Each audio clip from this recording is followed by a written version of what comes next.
Back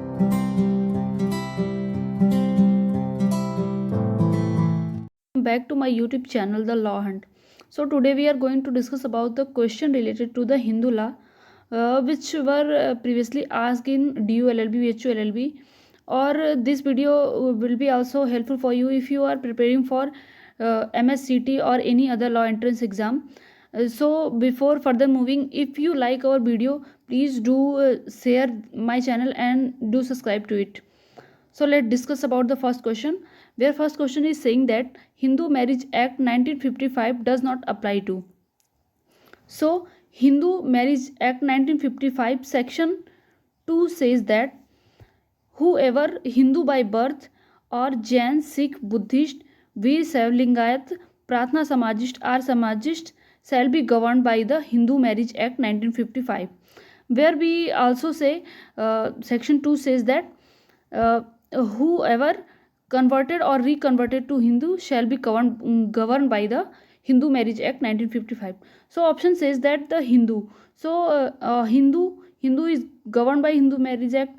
So question is saying that who is not Hindu Marriage Act not applies to.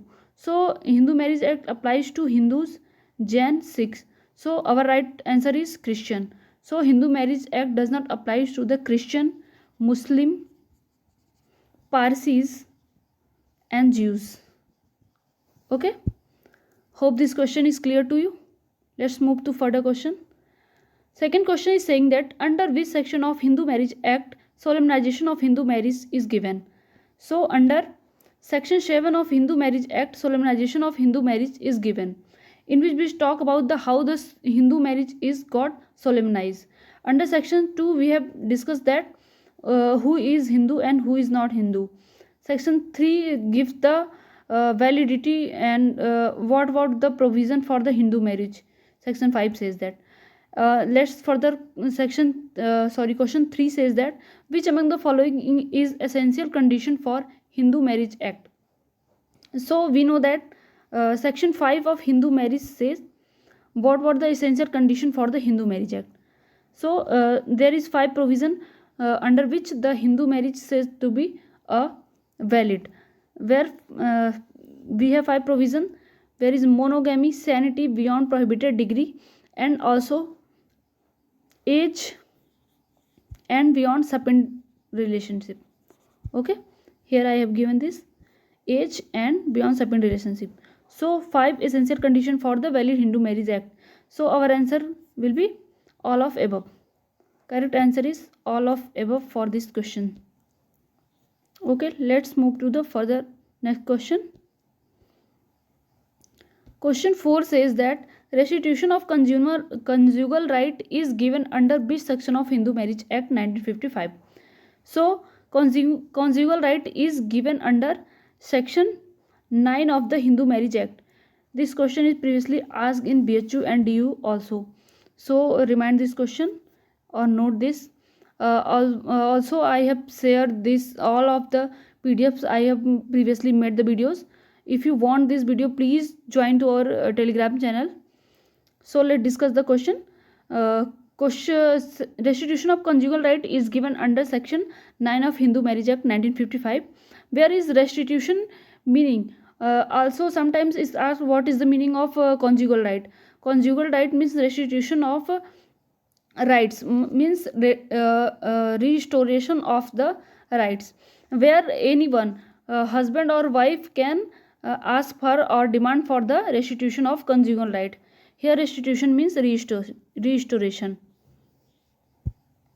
So question 5 says that Hindu marriage marriage between two minors under Hindu Marriage Act is, मतलब कि Hindu marriage act के अंदर अगर विवाह दो manners के बीच हो जाता है तो उस विवाह को हम क्या कहेंगे कि वो वैलिड है या वॉइड है या फिर वॉइडेबल है.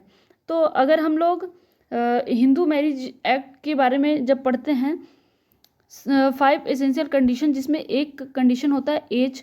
तो एज में ये बताता है कि जो Hindu are given, so we will say that the marriage of the two minor is valid under Hindu Marriage Act 1955. So according to this question, our answer would be valid. Okay, let's move to the further next questions. Question 6 says that which of the following is essential of valid custom.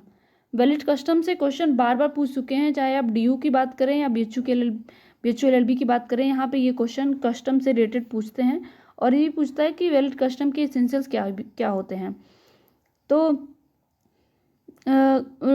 DULLB की एक खासियत है कि ये option पहले दे देते हैं, all of these, या यहाँ पे ऑल ऑफ दीज घुसा देंगे या नन ऑफ दीज घुसा देंगे.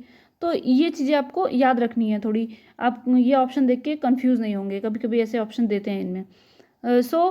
Consistency, antiquity and certainty, all of these are the essential condition for valid custom.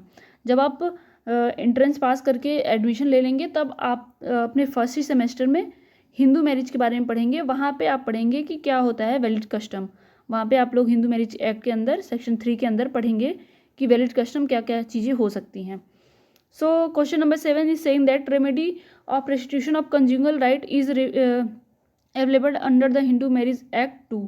तो किसे दिया जा सकता है. अभी मैंने आपको बताया कि either of the parties, husband और wife, can demand for the conjugal right, restitution of conjugal right. So here ये डायरेक्ट ये क्वेश्चन DULLB 2021 में रिसेंट ही आया है, तो आपको ये जरूर पढ़ना चाहिए. हिंदू मैरिज एक्ट तो आप पढ़िए, इनके बारे में थोड़ी थोड़ी जानकारी आपको होनी चाहिए. आप ये समझ लीजिए कि आपको लॉयर नहीं बनना है एंट्रेंस पास करने के लिए, आपको बस बेसिक चीज़ों के बारे में जानकारी होनी चाहिए, बस इतना ही एंट्रेंस में पूछता है. बाकी आप लोग अपने फर्स्ट सेमेस्टर में ये सब चीज़ें पढ़ेंगे ही, तो ज़्यादा टेंशन लेने की जरूरत नहीं है. यहाँ देखते हैं हम लोग remedy of restitution of conjugal right available under the Hindu marriage act 2. So husband only, तो ये ऑप्शन गलत हो गई क्योंकि दोनों को ये मिलता है.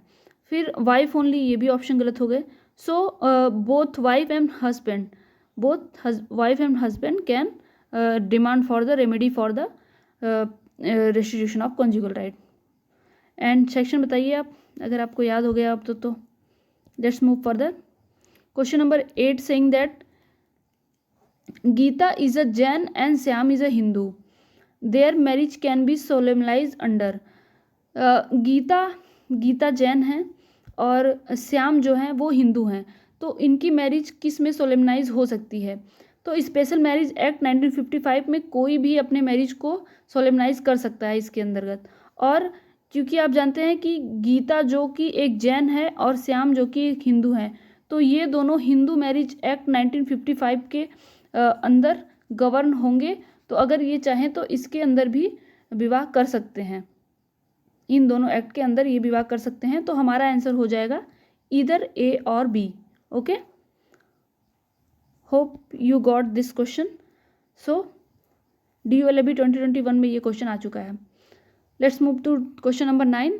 विच among the following is not a ground for divorce under the special marriage act 1954. तो इसमें कौन सा ग्राउंड नहीं हो सकता है डाइवोर्स के लिए. सेक्शन नंबर 13 जो है वो डाइवोर्स के प्रोविजंस के बारे में बताता है कि कब कब आप डाइवोर्स की डिमांड कर सकते हैं. यहाँ पे होता है एडल्ट्री, डिजर्शन, मेंटल डिसऑर्डर और इरिविटेबल ब्रेकडाउन ऑफ मैरिज. तो एडल्ट्री में आप डिमांड कर सकते हैं डाइवोर्स के लिए, डिजर्शन में कर सकते हैं और मेंटल डिसऑर्डर में भी कर सकते हैं. क्वेश्चन में पूछ रहा है not a ground for divorce, तो ये है आपका irretrievable breakdown of marriage. So option number D is our correct for this question.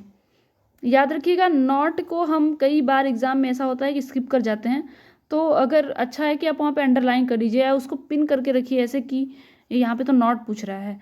इन सब क्वेश्चन को गलत नहीं करके आना, ये एग्जाम में बहुत बार गलत होते हैं, मुझसे तो हुए हैं इसलिए मैं आपको बता रही हूँ.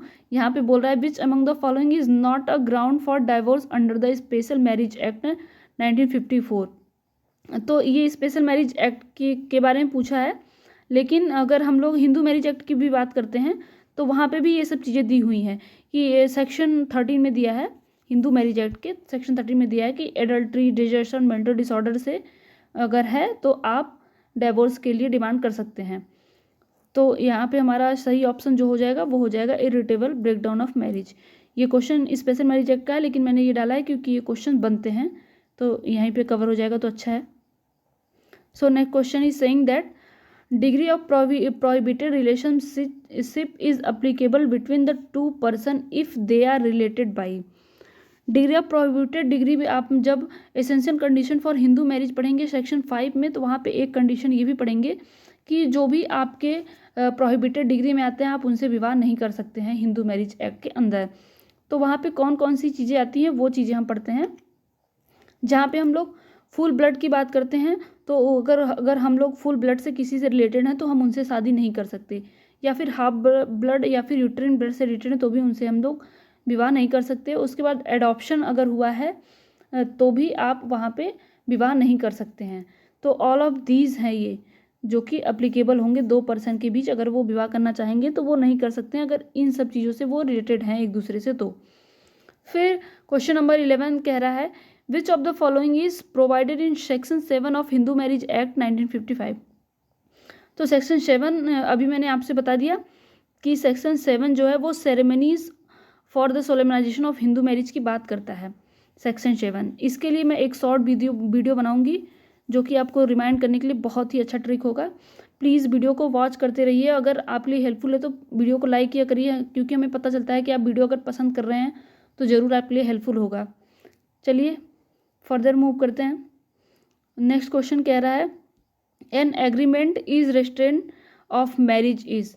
अगर किसी के मैरिज पे रेस्ट्रेन लगाने की आप एग्रीमेंट कर रहे हैं तो क्या वो जो एग्रीमेंट है वो वाइड होगा, वाइडेबल होगा, इलीगल होगा या वैलिड होगा। तो मैं आपको बता दूं कि ऐसा कोई भी रेस्ट्रेन अगर आप किसी से एग्रीमेंट ऐसा कर रहे हैं कि अगर तुम शादी नहीं करते हो तो ये कुछ आप एक्स कंसिडरेशन उसको देते हैं, तो फिर मैं आपको बता दूं कि ऐसा एग्रीमेंट हमेशा वॉइड एब इनिशियो होगा। वॉइड एब इनिशियो का मीनिंग क्या होता है आप बताइए। मैंने जो भी लीगल मैगजीन के वीडियो बनाया वहाँ पे मैंने आपको बताया कि वॉइड एब इनिशियो मतलब क्या होता है। तो ऐसा कोई भी एग्रीमेंट जो होगा वो शुरू से ही शून्य होगा। ओके, याद रखिएगा। तो ये एग्रीमेंट का क्वेश्चन था, फिर भी मैंने मैरिज में डाला है। होप ये वीडियो आपको पसंद आई होगी। अगर वीडियो पसंद है तो प्लीज़ हमारे चैनल को सब्सक्राइब कीजिए और वीडियो को अपने दोस्तों को भी शेयर करना और लाइक करना ना भूलिएगा। Thank you for the watching.